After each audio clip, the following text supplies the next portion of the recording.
मरहबा collection mall, readymade कपड़ों का भरपूर खजाना, jeans pant, T shirt, cargo pant, night pant, बच्चे और बच्चियों के लिए अच्छे खूबसूरत और उम्दा ड्रेस। पता याद रखें, जमुर हाई स्कूल मेन रोड, जैतून हजीन मस्जिद के पास। 30 अगस्त को शेर महाराष्ट्र अबू आसिम आज़मी साहब मालेगांव आ रहे हैं। डायमंड लॉन्स में 7 बजे एक जलसे का ऐलान किया जा रहा है।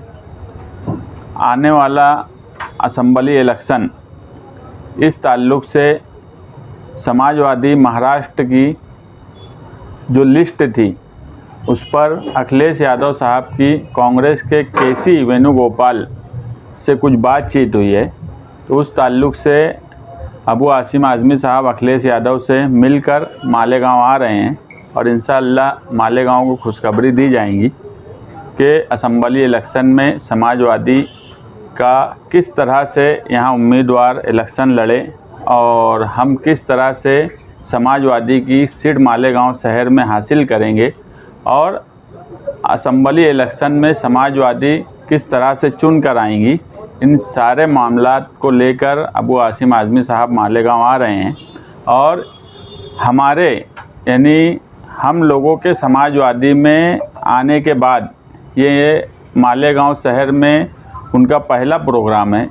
अबू आसिम आज़मी साहब ऐसा है कि आज माजी में जिस तरह से निहाल साहब महाराष्ट्र भर के मुसलमान और अक़लियत की नुमाइंदगी किया करते थे, आज अगर मैं ये कहूँ कि महाराष्ट्र असम्बली में वाहिद लीडर अबू आसिम आज़मी हैं। जो कोल्हापुर का सवाल हो या दिगैर अक़लियत या जुल्म व नाइंसाफ़ी और ख़ास तौर से मालेगांव में बुनकरों के सवाल पर या मालेगांव शहर के दिगैर भले छोटे मसाइल हों, उनको असम्बली में मुसलसल 5 साल तक उन्होंने बोला। इसलिए मालेगांव शहर के बुनकर, मालेगांव शहर के मज़दूर, मालेगांव शहर की आम आवाम बड़ी तादाद में सायान शान उनका इस्तकबाल करे और आने वाले असम्बली इलेक्शन को हम किस तरह से लड़ेंगे, उसके ताल्लुक़ से किस तरह से तैयारी की जाएंगी, वो सारी बातें अबू आसिम आज़मी साहब आवाम के दरमियान रखेंगे।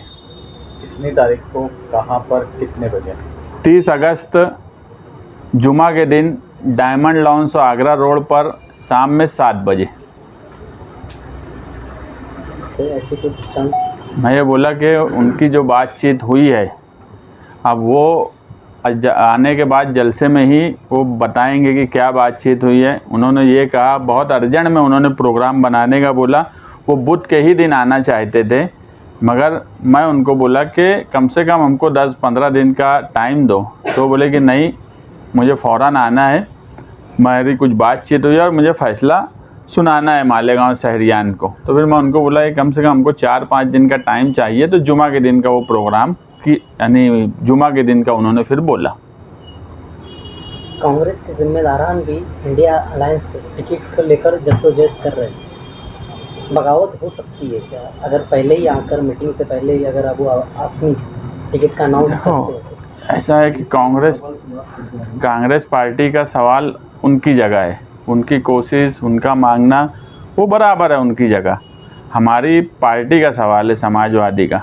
हमने एक बात एकदम साफ बोली हुई है कि और हमको ऊपर के लीडरान ने ये भरोसा दिलाया है कि मालेगांव शहर में अलायंस होगा या नहीं होगा या उनकी क्या बातचीत हुई है, ये हमको नहीं मालूम। लेकिन एक बात ऊपर के हमारे लीडरान ने, वो अखिलेश यादव साहब हो, अबू आसिम आज़मी साहब हो, एक बात तय है कि मालेगांव शहर में समाजवादी का उम्मीदवार हर हाल में इलेक्शन असम्बली का लड़ेगा। ये बिल्कुल तय बात है। बाकी सब बातें उसके बाद की है। अब अलायंस के जो सवाल है, ये हमारा सवाल नहीं है, ऊपर के लीडरान का है। उनकी अगर केसी वेणुगोपाल से कुछ बातचीत अखिलेश यादव साहब की हुई है तो वो अबू आसिम आज़मी साहब को बोले हैं, वो बोले कि मैं मालेगांव आकर शहरियान को बताऊंगा। तो आज मैं उस मामले में कुछ बोल नहीं सकता, मैं एक वर्कर है और ये ऊपर के लोगों की बात है, अलायंस है, ये बड़े लीडरान का तालमेल का सवाल है, ये वो लोग करेंगे, उस पर मैं अभी कुछ बोल नहीं सकता। पार्टियाँ हैं, कांग्रेस भी है और समाजवादी भी है, सब है, और ये सीट हमेशा से कांग्रेस की रही है। एक बार राष्ट्रवादी कांग्रेस को दी गई थी, एक बार ऐसा भी हो चुका इस शहर में कि राष्ट्रवादी कांग्रेस और कांग्रेस जब यहाँ पे इत्तेफाक नहीं हुआ तो ऊपर गठबंधन तोड़ दिया गया था। तो इस बार भी क्या देखो, एक बात ऐसा है कि अलायंस का जो सवाल है, आज कोई सिटिंग एमएलए कांग्रेस का नहीं है। दूसरी बात ये कि पार्लियामेंट के इलेक्शन में 2004 में जब हरिशंकर माले जनता दल से इलेक्शन लड़े तो उस वक्त भी अलायंस से हुआ था। सीट कांग्रेस की थी, मगर जनता दल को 2004 में जनता दल को सीट दी गई पार्लियामेंट की। तो वक्त और हालात के हिसाब से बदलाव होता है, सियासी हालात बदलते, पार्टियों का तरीक़ाकार बदलता। आज जो है सारे सियासी हालात मालेगांव शहर के बदले हुए हैं। तो मेरा बोलने का मतलब ये है कि हमेशा से पार्लियामेंट की सीट कांग्रेस की रहा करती थी, मगर 2004 में वो जनता दल को मिली थी, हरिशंकर माले लड़े थे। तो वक्त और हालात के हिसाब से ऊपर के लीडरान फैसला करते हैं कुछ न कुछ। कोई ऐसा मामला नहीं हो सकता कि कोई चीज़ ऐसी हो जिसमें कभी बदलाव नहीं हो सकता। हर चीज़ में बदलाव मुमकिन है, बदलाव हो सकता। और हम एक बात जो बोल रहे हैं कि अलायंस होगा नहीं होगा, एक बात तय है कि मालेगांव शहर में समाजवादी असेंबली इलेक्शन पूरी ताकत से लड़ेंगे और समाजवादी का सिंबल यहाँ पर हर हाल में इलेक्शन में रहेगा, ये तय है। बाकी लोग इधर उधर घूम रहे, कोई अहमदनगर जा रहा, कभी हैदराबाद जा रहे। जो बोला करते थे कि कभी हम दूसरों को सहारा दिया करते, आज दर दर दरवाज़ा सहारे के लिए ढूंढ रही है। सब सवालात उनसे हैं। हमारा एकदम तय प्रोग्राम है। मुझे दूसरी पार्टी के लोगों ने भी बुलाया, अभी ये हफ्ते में भी मुझे फ़ोन आए, मगर हम एक पार्टी के साथ आ गए हैं। हमको ये भी बोला गया कि आकर मिल लो सिर्फ, मगर इस तरह की बिला वजह की काम जिसका कोई मतलब नहीं है। हम एक पार्टी में आ गए, हमारे लीडर पर हमको भरोसा है, हमारे लीडर का हम पर भरोसा है। तो हम कहीं दरवाज़ा और इसके पास जा उसके पास जा, इस तरह की सियासत ना निहाल साहब के वक्त हमने की है, ना आज करेंगे। समाजवादी मालेगांव का कैंडिडेट एमएलए का फाइनल है, उसमें कोई फेरबदल नहीं रहेगा? नहीं, समाजवादी का मालेगांव कैंडिडेट शान हिंद निहाल अहमद ये तय है, इसमें कोई फेरबदल नहीं है।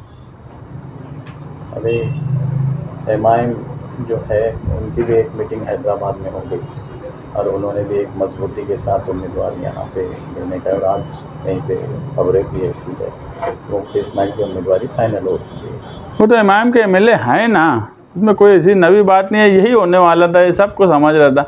ये इधर से इधर घूम उधर घूम, वो उनकी आदत है। वो पार्टी मालेगांव शहर सब देख रहा कि 5 साल जिन्होंने किसी अवैसी बरादरान का फ़ोटो नहीं लगाया, सिंबल नहीं लगाया, आज वो इस्लामाबाद मालेगांव से हैदराबाद तक घूम रहे।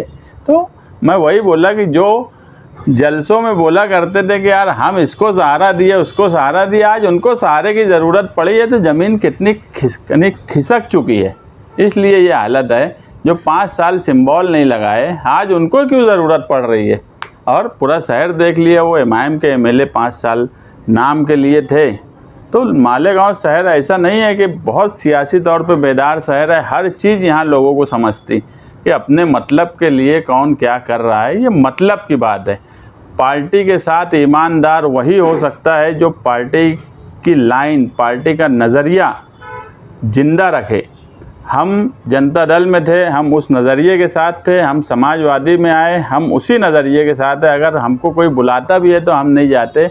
हम ऐसा नहीं हुआ, मैं जो बोला कि यार 5 साल जो अपने लीडर का फ़ोटो नहीं लगाया, अपनी पार्टी का सिंबल नहीं लगाया जिस आदमी ने, वो आदमी के ताल्लुक से आज एमआईएम से लड़ रहे नहीं लड़ रहे कोई बात नहीं है। पूरा शहर देख रहा है क्या 5 साल किए और क्या करेंगे।